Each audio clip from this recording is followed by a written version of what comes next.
So, this is the Samsung Galaxy A53 5G. Now, we have tried Samsung A52, Samsung M52, Samsung S22, S22 Ultra, most of the Samsung phones. And the A series is one of the most sold and popular Samsung series in the world. So, this is Prateek, you're already watching TechVisor, and let's unbox and overview the Samsung Galaxy A53 5G. By the way, this video is made in collaboration with Samsung, but you know it, I know it, the opinions are mine. Now, as you can see, the box has gotten slimmer, which means flagship experience. You get the phone, USB Type-C to Type-C cable, some paperwork, and no charger. Now, Samsung has decided to remove the charger from all Samsung budget, mid-range, as well as flagship series. Now, I want to know from you guys, what do you feel about this? However, the phone supports PD charging, so if you have a PD charger around, you can fast charge it.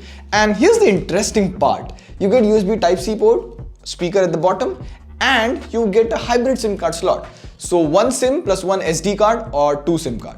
Usually, you don't get an SD card slot in this range. Now, the phone looks quite similar to the last year Samsung A52. Like, see here, there's no separate camera module or a camera island. That's what they call these days. It's the same material from the back, which goes straight. And this actually has very little to no camera bump. That's good. And the back feels like paper. I mean, you get a plastic back, plastic frame. It feels the same as S21 FE, S20 FE series. Personally, I like this blue color. But there's an extra orange color as well, if you're into that. Orange is the new black. Oh, by the way, A53 is also IP67 waterproof, so you can do this or this. Pretty fine. Now, just like last year, Samsung A53 5G has a 6.5-inch 120Hz AMOLED display. You get Corning Gorilla Glass 5 protection on the front, and I would say it's not a big phone or not a one-handed phone. You have an in-display fingerprint scanner, which is, it's good. It's good for an in-display fingerprint scanner. And you get stereo speakers. Let me play something.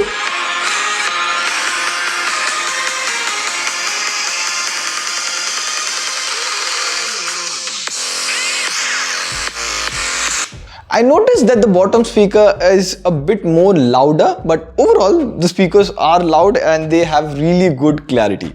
And another interesting thing is Samsung provides you Dolby Atmos, so you can actually customize the sound as you like. And see here, I'll play a small bit. And last year Samsung S21 had a plastic back. This is with Dolby Atmos off. Now this is a small dialogue, and here if I put it in movie mode, scanner, which is way faster than normal under display optical scanner, but Samsung doesn't provide you a screen guard in the box. See, it gets a bit louder. I don't know how much you can figure out from the video, but the audio does get a bit richer. Now you get wideband L1, there's 1080p on both Netflix as well as Prime Video, and you also get HDR videos on YouTube. And of course, it's a Samsung display. It's a gorgeous display, and even the brightness is quite good for this price range. Now, the processor is where things get a lot interesting. You'll be like, Prateek, what is Exynos 1280? Well, I'll try to explain it a bit. You get Exynos 1280, 6GB LPDDR4X RAM, and 128GB UFS storage.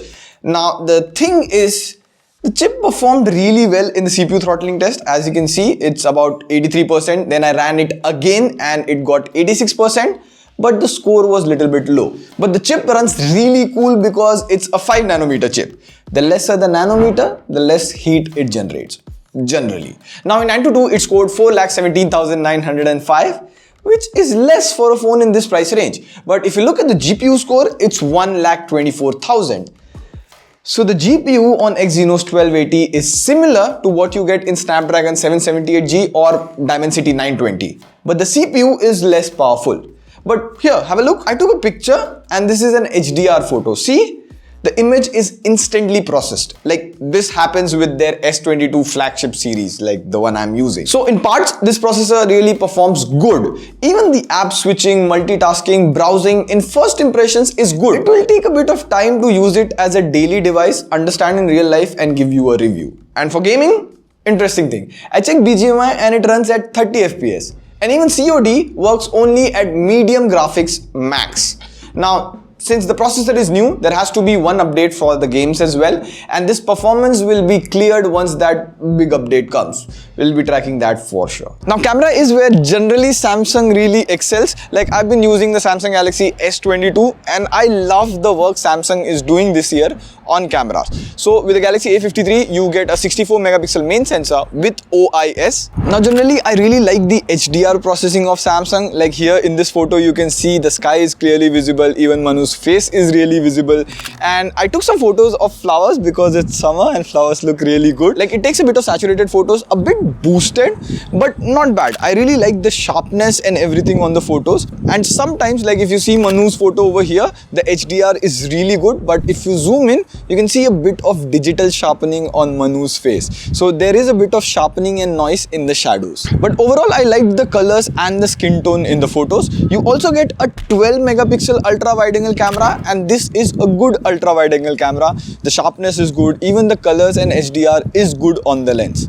And the OIS is working in videos. See this video at 4K 30 FPS, it does some amount of stabilization, like I'm running behind Manu and this is at proper speed on steps, and there is certain amount of stabilization. However, if you want like the best stabilization, super steady on, you'll have to switch to 1080p 30 fps. And you also get a 32 megapixel main selfie camera. Now the photos look good, they have a yellowish tone to them, so consistently all the photos look a bit yellow, but it looks good. And of course, you get a 5 megapixel depth and 5 megapixel macro camera. Now I liked the colors on the macro camera, but the thing is the minimum focusing distance is a bit high, so you cannot go as close to the subject using the macro camera. Now you get the option to shoot 4K 30 FPS on all the three lenses. I mean the main sensor, the ultra wide angle and the front camera. And one good thing that I really liked about Samsung cameras is you can switch between all the three lenses, ultra wide, front, while you are recording the video at 4K 30 FPS. In terms of software, you get One UI 4.1 with Android 12 right out of the box. And now Samsung is promising 4 years of OS update and 5 years of security update with a few Samsung A series as well. So the A53 5G will get at least Android 15 or 16. That's a huge commitment for a mid-range phone, which is good. And of course, you get Knox security, secure folder, good lock modules, and here's a good lock module which is called One-Handed Operation Plus. So see here, I can just swipe this way to turn on the torch, and you can do a lot more customization like this. Let me know if you want a Samsung One UI tips and tricks video. That would be a really cool video. And you do get a few bloatware which can be uninstalled. The haptic feedback was okay, but I'm coming from Samsung S22, which is a flagship, and this is like a mid-range phone. Interestingly, by default, it was disabled for Samsung keyboard for me. So you have to go here to settings, touch and feedback, and turn on vibration. Now, I checked 4G plus carrier aggregation. It works really well with my JioSIM. You get 9 5G bands, which is enough. There's also other important sensors like gyro, compass, proximity sensor, and NFC. You get a huge 5000 mAh battery, and that too with a 5 nanometer processor. The battery life is actually awesome. Like for first impression, it lasted about 1.5 days for me. And you also get 25 watt fast charging, for which you have to get a PD charger. So should you consider Samsung A53? Well, the Samsung A53 starts at 34,999 for the base 6GB 128GB variant. But I think the biggest competition to this phone is Samsung's own S20 FE 5G or A52s 5G. Now, the S20 FE 5G will only receive one more Android update until Android 13, whereas the A53 will receive 4 OS updates from now on. So we'll surely do a comparison or camera review of the A53. Let me know your questions. On that note, this is Pradeep signing off. See you pretty soon.